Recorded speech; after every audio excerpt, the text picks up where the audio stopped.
patriarche, le grand homme, d'une certaine façon, du Pentateuque, c'est Moïse, hein, où il y a presque 4 livres bibliques dont c'est le personnage central. Alors, Moïse, pour nous, c'est l'Exode, et puis autour de l'Exode, on a tout un imaginaire, Cecil B. DeMille, Charlton Heston, etc., qui guident le peuple vers la liberté. Alors, aujourd'hui, dans une perspective un peu plus historique, scientifique, que sait-on de cet épisode qui est quand même fondateur dans le Premier Testament ? Alors au niveau de l'archéologie, on ne sait pas grand-chose. À vrai dire, on n'a pas de traces, on n'a pas de vestiges archéologiques de Moïse, il n'est pas mentionné dans des textes en dehors de la Bible, l'épisode lui-même n'apparaît pas dans des textes en dehors de la Bible. Ce qu'on peut dire, cela dit, c'est qu'on a un certain nombre d'éléments qui nous permettent de comprendre ce qui se passe à l'époque. La question du pouvoir du pharaon, la question... L'époque, vous pouvez nous dire... C'est le bronze, ce qu'on appelle le bronze récent, on va dire entre 1500 et 1200 avant notre ère. D'accord. À peu près. Voilà. Donc c'est il y a grosso modo 3000 ans, un peu plus entre 3000 et 3500 ans. Ce qu'on sait, c'est que c'est une époque où précisément il y a des migrations de populations sémites qui viennent en Égypte, qui s'installent en Égypte. On sait à cette époque-là qu'il y a aussi un problème avec des razzias de populations qu'on appelle les Apirou, ou qui pourraient être les Hébreux, c'est-à-dire le même terme. Donc ça veut dire que le terme hébreu pourrait exister à l'époque, ça veut dire qu'il pourrait y avoir effectivement des mouvements de population, des gens qui viennent en Égypte, qui sont sémites et qui viennent pour travailler, alors pas forcément comme esclaves, donc comme le texte biblique le dit, mais en tout cas comme des ouvriers. On sait aussi à l'époque qu'on a la première mention sur une stèle du terme Israël, comme un peuple et non comme une nation, comme un pays, et qui date, c'est la stèle de Merenptah, donc c'est juste après Ramsès II, donc tout ça colle à peu près avec cette époque-là. Donc en fait ce qu'on peut dire c'est que le texte biblique, l'histoire a été construite d'une façon cohérente avec ce qui se passait à l'époque. C'est un peu comme si on prenait aujourd'hui des romans historiques type Balzac, c'est-à-dire qu'il y a un ancrage historique, le cadre colle assez bien. Et on peut même imaginer qu'il y a des traditions et qu'on a intégré un certain nombre de ces traditions. Maintenant, est-ce qu'il y avait un personnage qui s'appelait vraiment Moïse ? C'est difficile à dire, ça dépend de l'étymologie de Moïse. Mais là encore, on peut trouver des parallèles. On parlait de Ramsès tout à l'heure, le pharaon Ramsès. Eh bien, en fait, le mot égyptien Msès, Ra, c'est le dieu Ra, le dieu du soleil en Égypte, Msès, c'est le fils. Eh bien, Moïse, Mossi, ça pourrait être en fait le même terme. Donc, tout ça, finalement, ça colle assez bien avec la période. Mais ce n'est pas la même chose de dire, on connaît bien la période et on voit que le récit est assez cohérent au niveau de la chronologie et, disons, voilà, de dire que l'épisode lui-même est historique. C'est là que c'est la différence, disons, entre la tradition et l'histoire. Donc, à partir d'un substrat historique, après, il y a la construction d'un récit, qui est le récit de Moïse, de l'Exode, mais qui joue quand même un rôle très important dans la construction du Premier Testament. Oui, tout à fait. C'est-à-dire que ce récit va être extrêmement développé, détaillé. On va faire de Moïse un personnage unique, divinisé d'ailleurs, puisqu'à 2 reprises dans le livre de l'Exode, Dieu dit de Moïse « Je te fais Dieu ». Et il dit même à Aaron, ton frère sera ton prophète. Donc il est presque divinisé. Et dès sa naissance, puisqu'il y a cet épisode où il est sauvé des eaux, on construit peut-être en osier ou quelque chose comme ça, qui colmaté, déposé sur le Nil, et on va recueillir son berceau. En fait, c'est une histoire qu'on connaît en dehors de la Bible, non pas avec Moïse, mais avec le roi Sargon. Alors là, c'est un roi mésopotamien, on n'est pas en Égypte, mais en même temps, la Bible est toujours entre l'Égypte et la Mésopotamie. Et donc, on raconte la naissance légendaire du roi Sargon.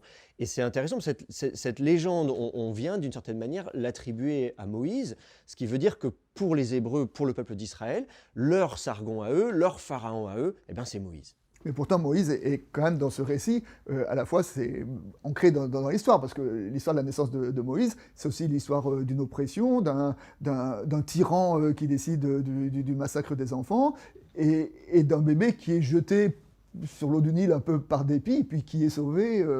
Donc il y a quand même, je dirais, derrière ce récit-là, à la fois une naissance exceptionnelle, mais à la fois qui est totalement humaine. Enfin, il n'y a pas de miracle autour de cette naissance. Oui, alors de miracle, ça dépend ce qu'on appelle miracle. C'est-à-dire qu'effectivement, le fait que ça pas de flotte... surnaturel, je veux dire. Oui, le fait que ça flotte, effectivement, si on a enduit de bitume, c'est normal. Donc il n'y a pas de côté absolument surnaturel, mais il y a la providence divine, pourrait-on dire, puisqu'il est recueilli, pas par n'importe qui, il est sauvé parce qu'il se retrouve à la cour du pharaon, il va grandir. Donc en fait, il a une destinée. C'est plutôt l'idée que dès sa naissance, il y a des signes qu'il est appelé à une destinée particulière. Donc une destinée qui le conduit à prendre la tête donc, dans le récit, sur ce substrat historique, comme on a dit tout à l'heure, donc ce récit de cet exode, de cette migration. Et derrière le terme de la migration, il y a le mouvement de population. Mais dans ce mouvement de population, il y a aussi quelque chose qui est constitutif de la naissance d'un peuple. Oui, bien sûr. C'est-à-dire que l'exode va être, d'une certaine manière, d'ailleurs, c'est important que non seulement il y a cette migration, donc avec l'idée de déplacement de population et d'installation dans un nouveau pays qui est censé être la terre des ancêtres, mais c'est surtout l'époque où on va légiférer. Moïse va recevoir la Torah sur le Sinaï et il va être le législateur par excellence. Et donc, c'est très important, c'est aussi important qu'on pourrait dire comme un État moderne aujourd'hui qui va se baser sur une constitution, comme la France avec la Déclaration des droits de l'homme, les États-Unis avec la Constitution.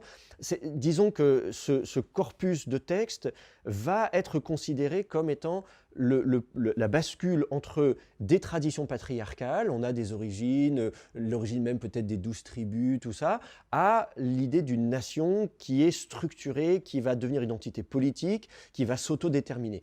Et donc, effectivement, c'est le rôle de cet épisode de l'Exode dans l'histoire biblique. Oui, y compris avec l'institution des ordres, enfin, les juges, les prêtres, les anciens. Bon, alors, on ne va pas faire d'anachronisme, mais enfin, je veux dire, il y a quand même du juridique, du religieux, du politique qui sont quand même un peu distingués, et autour aussi d'une Torah qui est une constitution, donc il y a vraiment la construction d'un peuple. Oui, oui, tout à fait. On a tous les éléments de la société qui sont présents, l'aspect politique, l'aspect religieux. On va expliquer comment effectivement gérer les affaires judiciaires. On a des épisodes, alors soit de façon dans des textes qui sont de type législatif, mais même dans des textes narratifs. Il y a un épisode où Moïse essaie justement de tout gérer lui-même. Il s'en sort pas. Son beau-père lui dit, écoute, il faut déléguer. Et là, il y a l'idée qu'on va nommer des chefs de temps. Donc, on va avoir une sorte de hiérarchie pyramidale. Donc, on voit qu'on a une organisation. Cet épisode, il raconte qu'on passe d'une petite administration locale à l'administration de tout un État. Et ça, on est cette fois-ci sur le plan judiciaire. Mais sur le plan religieux, on va avoir des classes de lévites, des classes de prêtres, qui s'occupent de quoi? Le grand prêtre. Donc on va aussi avoir une sorte de répartition des tâches pyramidale. On va discuter dans le livre du Deutéronome du rapport entre le pouvoir royal et le pouvoir, il n'y a pas encore de roi, mais on va dire le pouvoir politique, mais on anticipe l'élection d'un roi, ou en tout cas la nomination d'un roi. On parle d'un roi, on parle des devoirs du roi. Oui, dans le Deutéronome 17, on anticipe le fait qu'il va y avoir un roi et on explique quel va être son rapport avec le pouvoir religieux. On va dire qu'il doit avoir une copie de la Torah. Donc il doit avoir le terme Deutéronome, d'ailleurs le mot grec Deutéronome vient de là, de ce passage-là. On dit le roi il est assujetti à cette loi qui est aussi une loi religieuse. Et donc c'est très intéressant de voir qu'on définit déjà l'articulation entre le pouvoir politique et le pouvoir religieux. Donc toutes les bases sont là pour le peuple d'Israël, pour l'État d'Israël, le royaume d'Israël. Et donc